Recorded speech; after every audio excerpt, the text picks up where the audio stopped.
We are on.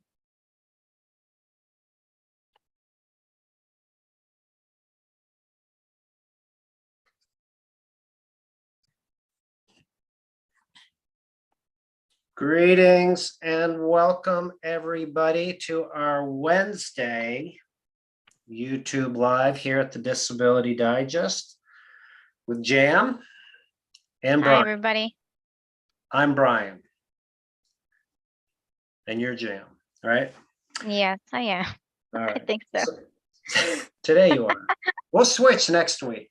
So for today, we are going to go through a common topic here at the Disability Digest to help people understand how to explain that you qualify for benefits, or how to explain that you, like, once you're approved, that you still qualify for benefits in 2 sentences or less.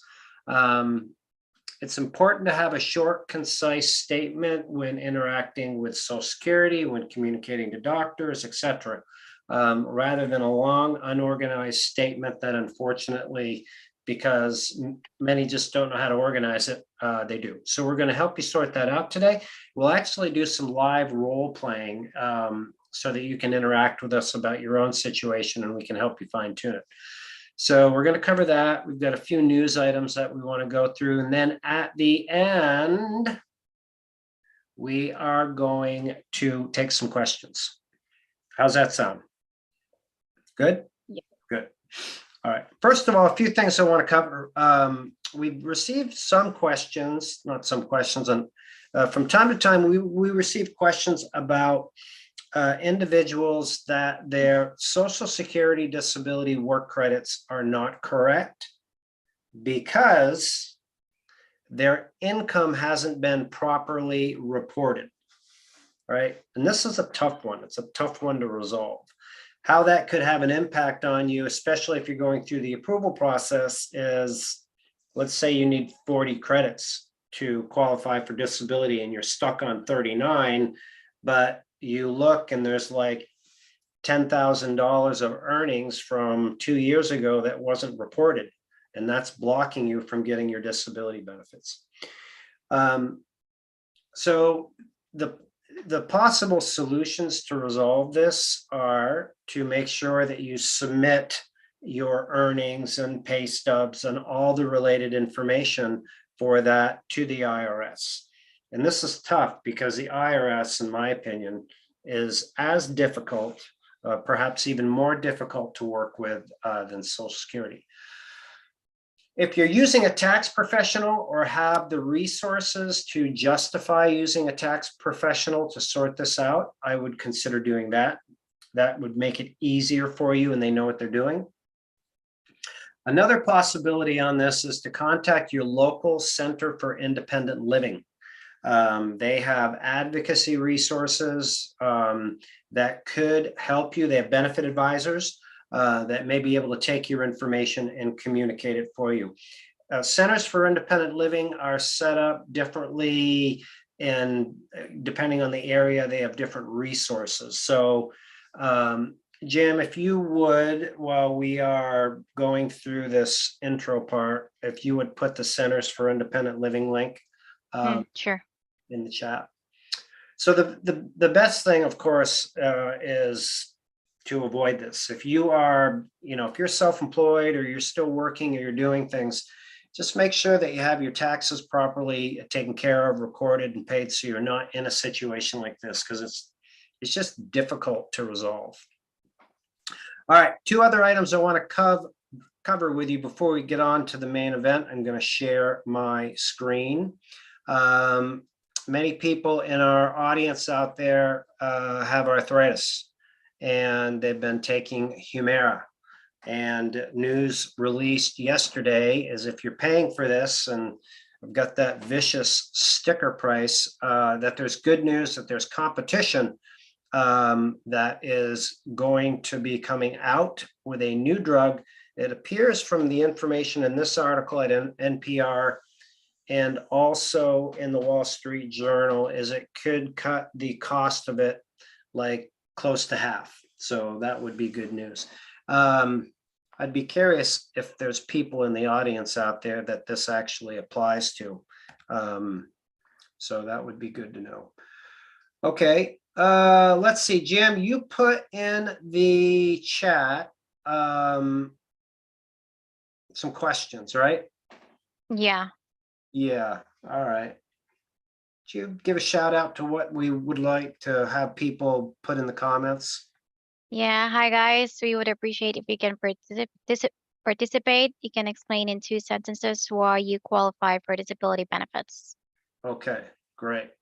Even if you're approved, please do Yeah. that, and then we'll come back and evaluate those in a minute. One other item I wanted to share with you is we found a resource called Stand Up Wireless, and I'm going to put the link in the chat here. And there's some free resources in here for cell phones and other resources. But one thing that I found is that there's some discount gas that you can get, like gas that goes in your car. So I'm going to put the main link in here where you can come in and look at the ability to get cell phone relief. But also, if you scroll down on this page, and of course, encourage you to do it after the show so you don't miss the show, and type in the word gas down here, then you will come to a page that looks like this, where you can get gas vouchers. And gas vouchers they're available from different resources. So Catholic Charities, 211, etc. So that's a tip that we found. Shout out to Daphne, who works with us here, about sharing that. So I just going to put that link in the chat. Okay. All right, Jam. So as we get into this event about explaining in 2 sentences or less, can you share with us, like, you're actually out talking with people every day? Well, you do have 2 days that you don't talk to people, but you talk to a lot of people. And so can you share with us, like, what your experience is in speaking with people, maybe what their perception is about the qualification process and how to explain it? Oh, right. So as a disability advocate here, I help around the average of 122.56 Disability Digest members, and I'm often asked if any particular diagnosis guarantees that I can get and or keep Social Security disability benefits. And a medical diagnosis does not automatically qualify you for benefits. So disability claims are being denied at an all-time high, even though applicants are legitimately diagnosed with serious illnesses or injuries. Mhm. Mhm. Mhm. And people often assume that they will get approved for this disability benefits because they have been diagnosed with serious illness, such as cancer, a heart disease. However, a medical diagnosis by itself does not explain that the severity of your medical condition.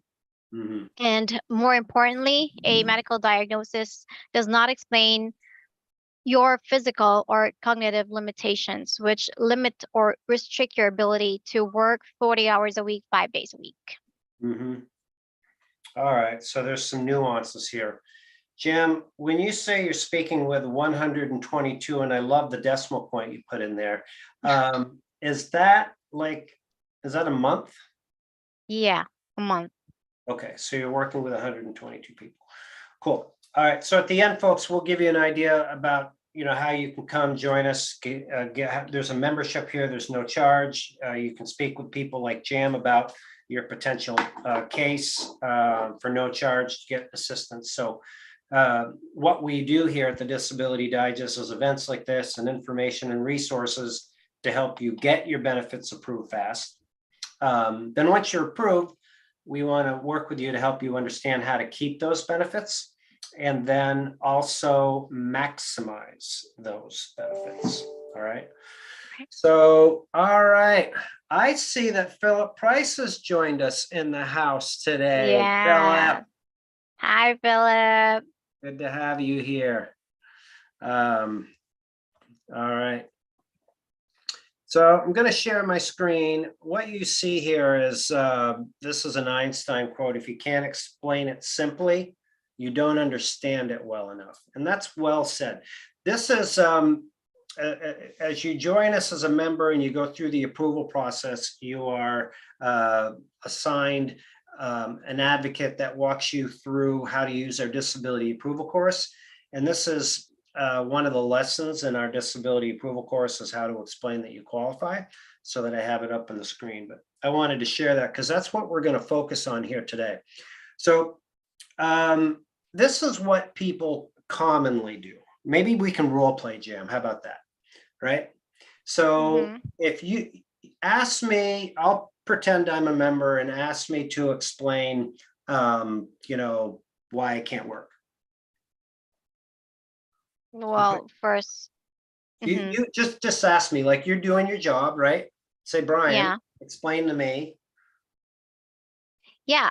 So can you explain to me and please try to elaborate why you're not able to work any job at all for 40 hours a week, 5 days a week? Okay, yeah. So I have a bad back, and it's painful, and I'm not able to do my job, and I've got some arthritis too, and my rotator cuff, something's going on there. So geez, I can't work, right? Mm-hmm. So how'd I do, Jam? Mm, okay. You're generous. That's not actually what I was looking for, but yeah, that's Right, okay. right. Yeah, So I'm asking for more specific type of limitations in order for you to communicate to Social Security why you qualify. So perfect. when you say your back hurts, you have to say what's the root cause of that and Exactly. how it affects your day. All right. So if I was to correct that and say, I'm not able to stand for more than 15 minutes. Like if you see me standing here, I'm not able to do that for more than 15 minutes. And then Perfect. I've got to sit down in my chair over here after 15 minutes, and I only can do that for 10 minutes. Mm-hmm. Um, I've had two back fusions that cause this, and a degenerative disc disease and arthritis. That's why I Awesome. can't work. Yeah, that's exactly what I was looking for. Yeah, so it might have been in the 2 sentence range, but that's what we're looking for. We're looking for the explanation of limitations, followed by what you're actually diagnosed and treated with. Mhm. So, Jam, the other week we talked about fibromyalgia, right? Yeah, Okay, we'll do a fibromyalgia one and then one for maybe brain health. And folks, sure. for those of you that are listening out there, we want to hear from you. We would like to hear how you communicate your 2 sentences or less statement to explain that you are either trying to get approved or that you can keep your benefits, right? And then we're going to critique these. When we critique, we can just keep it generic, so we're not going to shout out your name unless you'd like us to. All right, so fibromyalgia sufferer. So I'm not able to do a sink full of dishes for for my spouse and I have to take several breaks, do the plates, cups. I'm just not able to do it. And I feel like I have the flu 24 hours a day, 7 days a week. And, I'm not able to work. It's my sit stand limitations, the sink full of dishes, and feeling like I have the flu. So that is a short statement for somebody that has fibromyalgia. Lupus could also be similar to somebody with MS, right? Yeah. All right. So let's do one more. Kathleen, BJ, hi, welcome. Yeah. Let's do one for brain health. Somebody might have depression, PTSD, anxiety, Mhm. right? Yeah, okay. So for this, I always ask if what are their limitations and symptoms for members. For example, they have PTSD. They Mhm. tell me they have problems with concentration, difficulty learning new things, dealing with people at work or in social situations. Good one. And then they tell me, and then I ask, how are you affected? So they answer, I get angry, frustrated, so I just withdraw in these situations. Mm-hmm. Mm-hmm. Or for some, they cry as well. Yep. Yep. What about for depression? There's often situations where people Mm. are take 2 or 3 naps or they're in bed all day, right? Yeah, for depression, I ask, do you sleep too much or too little? And how Mm-hmm. long do you stay in bed Mm-hmm. when you're Okay. awake? Yep. hmm Yep. So if you're somebody And with brain health, it could be a statement like, when I'm around people more than 1 or 2 people, I get anxious. I'm not able to focus. I get angry. I leash out, and I just am not able to work mhm. because of that. Right. Yeah. And also I ask what triggers your issue? And Mhm. for others it's loud noises and bright lights and agitating conversations. Mhm. Yep. Those are just a few examples, but yeah. Yep. Good. Good. Okay. Good job, Jim. Thank All right, let's see what we have for some statements out there. So we'll go through some 2 sentences or less and we'll address those. And then after that, we can do some, questions on other topics. Hopefully we can answer those as well. you. Okay. Here's one from Cheryl. I have lupus, osteoporosis, rheumatoid arthritis, fibromyalgia, spinal stenosis. It's why I qualify. Okay. So I'll do this. Please don't take this the wrong way, but on a scale of 1 low, 5 high, I'm going to give that a 1. Mhm. We have, and here's why. I could have, or somebody else could have those exact same conditions, but the severity of them, they could be mild and they could still be able to work. What you didn't communicate in there was any physical limitations or any mental limitations, right? So if you want to rephrase that and fire it back to us, we can evaluate it again. We'll probably have no one here next week after I score these, but I'm just trying to do the best I can to help people. Yeah. Okay. Okay, this one is approved. John approved because I had a brain tumor that created problems mainly with short-term memory. Okay, better. Okay. Yeah. Here's a better one. Stacy, I never go to town. I don't talk to anyone but my husband and my 87-year-old mom Okay, for brain health. okay for brain health, but Yeah, I think. the Mhm. conditions were or were not listed. Yeah, not listed. Okay, good But limitations. I'm coming yeah, in at 2.5, pushing 3. If you put some limitations in there, you're gonna have it. yeah, but just for this one, I think she has depression. Okay, Mm-hmm. all right. Okay. I have carpal tunnel, OA of knees and hips, and this limits my abilities to sit, stand, walk, and use my hands to work an 8-hour day. Good, but could be better.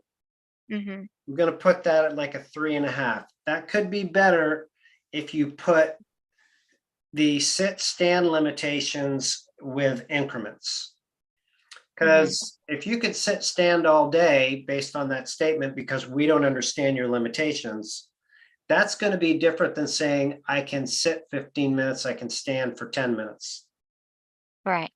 in there. So just a slight tweak, and that would be, you're doing good on that one. Okay. This one's from David. I am unable to stand or walk for more than 20 minutes at a time with extended breaks following. I am also unable to mentally focus on a specific project for more than 30 minutes. Okay, great limitations. Would you agree, Right. Jim? Yeah, definitely. Okay, Good so one. but we don't understand what's causing it. What are you treated for? Right? Mhm. So you have the limitations. Second part of it is the, what are you diagnosed with? What are you being treated for? Right. I'd say that's really good on limitations. I'm in the 3.5 range on that. Mm-hmm. Yeah. This one's from Mark Burkhead. I've had 5 neck surgeries from 2014 to 2021. It has left my left side numbness. I have depression as well. I was wondering until February last year, 2022, I had to stop working due to my neck surgeries. Mm-hmm. Mm-hmm. Hmm. That's pretty good. So let's dig into this one a bit. So we understand there's neck surgeries. And we've had the limitations, but I expect there's more on the neck surgeries. You know, maybe the neck surgeries have left some mobility limitations or Yeah. some arthritis or something else other than the surgery. Because one could look at that and say, okay, well, you had the surgery and everything went well, then you should be able to work. So there's Yeah, looking like for a range and little, motion. yeah, looking for a little more on the side effects, if you will, of the surgery. But I that's good. I'd give that high 3s. Mhm. Okay. Waiting for a 5. Somebody's got to have a 5 out there.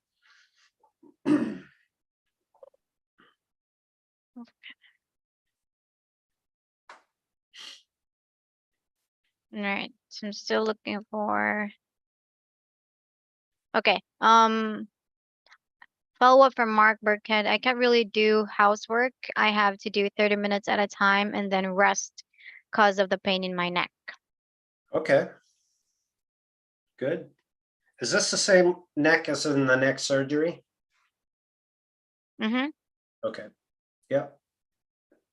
Yep. So Mark, if there's other things like back to my last comment, other side effects of the surgery, conditions that you're treated for, that would be helpful to include in there. Okay. Yeah. This is a side question from Richard, but I want you to address. Is it not the states who determine if you are disabled or not? Meaning like the state agencies? Yeah, Yeah. decide. Okay, so that's a good question. When you first start your disability application, it goes to your local state agency. So I'm in Vermont, so the local office here is in Burlington, and that's where the application is processed. If it's denied there, it stays there. So basically what's happening is somebody in that office is going to review the application to see if there was a mistake made so they can reconsider the decision, hence the name. But if it doesn't get approved at reconsideration, then it goes to a regional hearing office, which for us, it's outside of the state. For many others, it is too. But it depends on what state you're in. Like if you're in a big state like Texas, then there's several different hearing offices. Vermont doesn't even have one. So it could be that it stays in the state, but it's likely it's not. Point is this: there's 2 different offices. There's the initial and reconsideration, and there is the hearing. And the reconsideration exists in all but 10 states. All right. Okay. This one's from Stacy. I'm dying. Simple sentence. Yep. Can't do a thing. as I have lupus. It's pretty powerful. Now there's different types of lupus, so you could tighten it up with that. There's Discord, SLE, and the statement that you provided is significant, but it doesn't consider a limitation. I'll give you an idea. We worked with a gentleman, John Green, on Long Island. He did his initial application on his own. He had stage 4 cancer, which severe. So he didn't get approved with stage 4 cancer. And so he came to us to do the reconsideration decision. And we were not able to get him approved before he passed because of the delays and doing their looking into it. So point is, he was dying. We've had others have this happen to him in similar circumstances. So you still need to have, all of this tightened up with the limitations in the medical records. That's my point. Hopefully that made some sense. This was from Cheryl. I'm unable to stand for more than 20 minutes without having extreme pain and nausea. I have problems lifting as well also. Okay, so the problems with lifting, you should associate what the problems are. Like, can you lift a gallon of milk? Or is it less than that? And then what are the conditions? So the conditions that are causing that was not included in that one. So that's going to put the score in like 2.5 zone, 50%. Okay. This was from Chrissy O'Hagan. Hi, Chrissy. The effects of my conditions that prevent me from those are many. Some include extreme sensitivity to light and sound, such that I cannot leave my house or even my bedroom even after acute rescue shots. Okay. So do we have conditions listed in there? Was there, No. what was the word after acute? Rescue shots. Okay, I'm not familiar with that. That may be the condition. If it is, then that tightens it up. But again, you want to have the limitations, which that was a solid job, clearly explains your limitations, but just to make sure that you have the conditions that are causing those limitations communicated.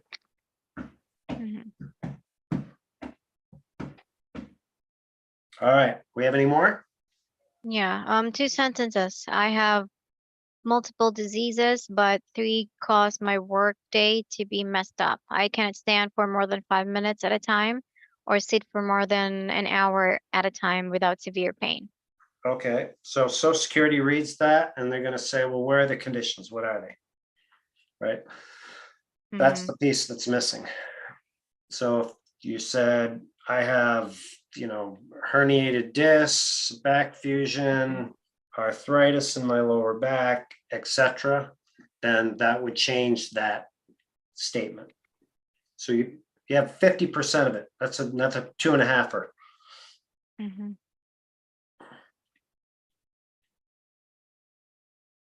Okay. Question. Once you begin a claim, can depression be added to your list of limitations? Sure, absolutely. Okay. This one's from Megan. My case is for a mast cell, frequent anaphylactic reactions, OCD, anxiety, and depression, as well as new use of a wheelchair. Okay. But the limitations aren't stated, right? Just the wheelchair. So I give that one a 3 because a wheelchair indicates some type of mobility limitation, but depending on your age, you could still work in a chair. So that one needs limitations tightened up. Okay. Inability to regulate moods, quick to anger, meds that are required for my schizoaffective disorder cause cognitive issues. That's pretty good. Let's go through that one again. Yeah. Okay, inability to regulate moods, Okay, quick to anger, yep, meds that are required for my schizoaffective disorder yep. cause cognitive issues. Okay, so we have the condition.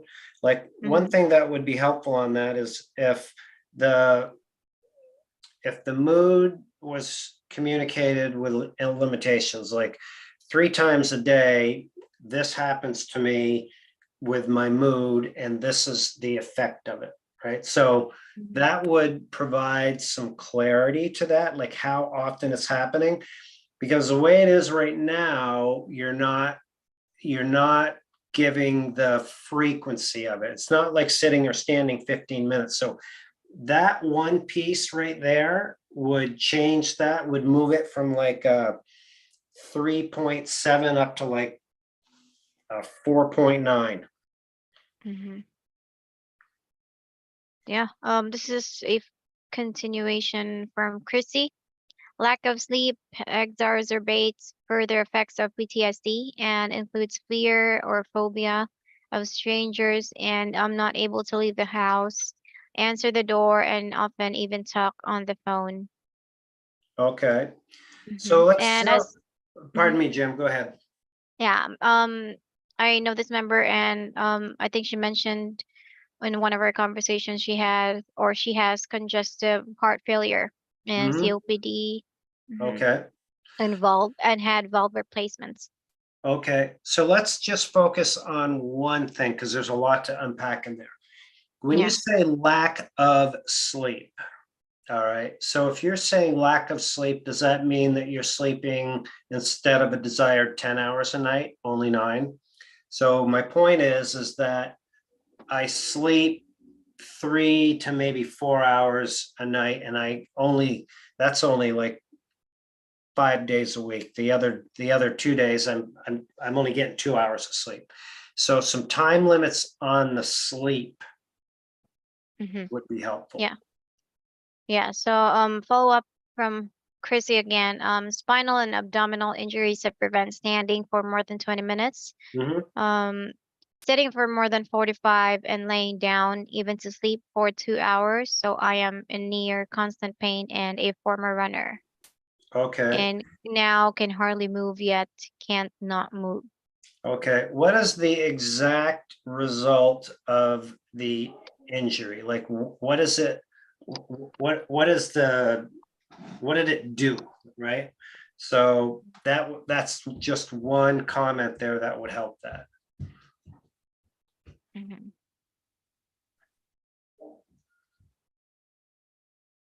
Right. I have severe arthritis and tendonitis and bursitis in most of my body, physically in pain 24/7, mentally, severe depression, PTSD, short-term memory loss, and recently added slight dementia to my list. Okay, lots of conditions Mhm. and limitations. There was one in there. Did I hear one limitation? Yeah. Mm-hmm. Yeah. No, not really. Not really? Okay, so we're gonna score that as a 2.5, because you're heavy on the conditions without the limitations. Mm-hmm. Okay. I have motor perceptual impairments, slow cognitive processing, schizoid, PTSD, and anxiety. My working place is very slow and ineffective. I'm very distractible and my mood's highly unpredictable. Okay, same thing, 2.5. Think about your statement as starting with, I can't work because, right? hmm And then I can't sit, I can't stand, I can't speak with people, I can't be around noises, I can't be around light. If there's a dog within a mile, whatever it is, I can't work because is your first attempt. Then the second part of it is, what is it that's preventing you from working? Is it, what are the conditions? Mm. All right, let's take a few more, Jim. Yeah. Question from Barb. Once approved, do doctors get less weird when talking about disability? Although I'm approved, I still need my limitations documented for my reviews. Yeah, you do. I don't know about weird. I don't know what you mean by weird. Doctors are a part of the process, and I would, if you have any weirdness to share, that could be helpful, perhaps entertaining. Mhm. I don't know. I think the key, one thing I will say about that is, um, a lot of people have the mindset of asking their doctors to do things rather than driving the process and advocating for themselves and telling them to do things. If they're told to put your limitations in your medical records, or if they're told to do certain things, very seldom do we hear from those that we coach or work with directly any pushback, right? So Okay. that could help you with the weirdness. Yeah. Yeah. Follow up from Burkhart. His two sentences was, I have multiple diseases, but three cause my work days to be messed up. Can I stand for more than 5 minutes at a time and sit more than an hour at a time without severe pain? And his diagnosis is ankylosing spondylitis in my back and small fiber neuropathy in my arms, legs, and back. Mhm. That's good. I'd like to see it reversed with the I can't work statement first. Because remember, Mhm. that's what you're trying to prove. You're not trying to prove that you have conditions. You're trying to prove that you cannot work based on your limitations as a result of your conditions. Okay? Mhm. This one's from Linda George. I was approved. I had back surgery, affected my walking and can't do anything. Cook, bath, bend down, go shopping, etc. I'm using a wheelchair now. Okay. Um, that's decent. What was the back surgery? Like, what did they do though? I mean, did they just go in and work on a herniated disc, or did they do a full fusion? More Mhm. detail on the back surgery, and then reverse the statement. I can't work because I've had a back fusion. Now I have degenerative discs, and then go into, right, the rest of it. Mhm. Okay, this one's from Megan. I need assistance with basic tasks and receive PCA help. I am not able to leave my apartment due to reactions and have reactions in my home as well. I'm not able to regulate my mood and rely on therapy. Okay. I think that's more than two sentences. Yeah. Yeah, yeah. What are your thoughts on that one, Jim? You want to chime in? Mm, yeah. Well, second sentence is good. I'm not able to leave my apartment due to reactions Right. and have reactions in my home as well. Mhm, mhm. I wonder if that is every day. I'm not there. I'm not able to leave my apartment at all, or there's 3 days a week where I'm not able to leave my apartment. You need to get that part some clarity to it. If you could, that would be helpful. Hmm. Okay. This one's from Just J. I need to take care of my hot bud all day, every day. Free me from this crippling mouse. I've lost everything but my mind. Mind fine. Privacy would be nice. No privacy for us cripples. I think it's more about ranting. People Right. in our business with their bad intentions, workers' comp victim here, healthcare victim. I want my privacy. Mm, More of a there's a follow statement. up. Yeah. There's a follow up limitations. I can't work. I can't work. I hurt and hurt terribly since 15 years old. Mm-hmm. All right. Mm. We've covered good examples of those. I think maybe if you've listened or you've joined us late in the show, this replay will be available shortly. You can just go back on YouTube and click and replay it, but it will Yeah, help he you joined go early. through. Pardon me? He joined at the beginning. You did? Okay. All right. So good.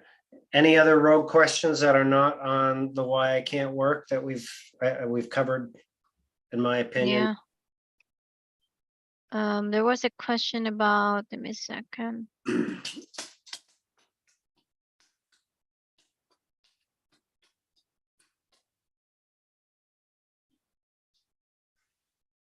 Folks, we're just going to check and see if there's any other questions before we wrap up here. We did put some links in the chat for the resources that we covered at the top of the program. Medication costs, free gas, cell phone assistance payments, etc. Yeah, here's one from Kathleen. Can you talk about the total discharge of the student loans? I'm currently in review for a total discharge because I'm on SSDI. The program is available. Right. I know this from a general perspective, and that people have had their entire loans forgiven.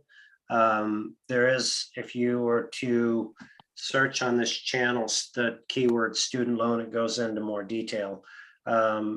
There's some variables to it, but if you're a disability recipient and you have student loans, I put it this way, I don't know of people that have not had their loans forgiven. So it's highly probable. Yep. And if you're thinking of going back to school and you're a disability recipient, 2 weeks ago, we had an interview with Mike and Kathy that suggested that you contact a benefit counselor. I would have a listen to that, because it could be that you could get courses, education, and not have to pay for it. Okay. Do you have one more, Jim? Okay. Here's one from BJ. TBI post concussion. I can only stand and walk for 10 to 15 minutes. Self-care for 10 minutes and have to plan rest breaks with regular tasks every 30 minutes. That's good. So tell me the conditions again. TBI post concussion. Okay. All right.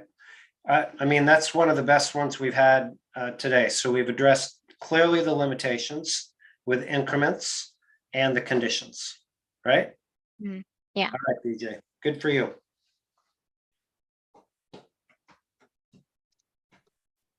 .9. Ding, ding, ding, ding, ding, ding, ding, ding. Yeah. All right. Okay.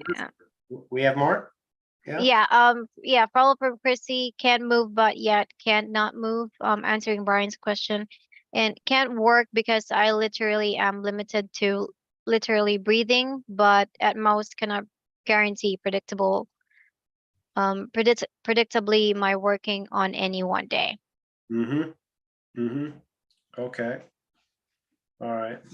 And another statement that I've, and this may apply to you, Chrissy, is that on a typical day, I have 1 to 2 good hours, or on a typical month, I have X amount of hours.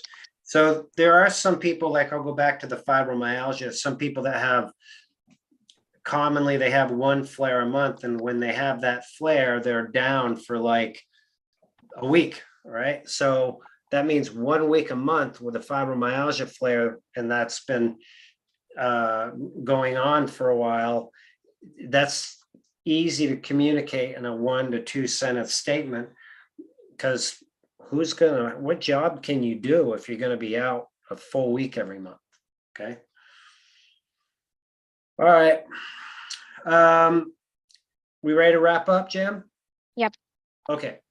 This has been great. I hope everybody's gotten some value out of this to understand how to communicate why you can't work, first of all, followed by the conditions that you are treated for. So if you're new here, welcome. I hope you enjoyed the show. Of course, everybody those that come back, many familiar faces, and we'll be back here next week, right, Jim? Yeah, definitely. See you guys, and thank you so much for participating. Yes, make it a great day, everybody. Thank you.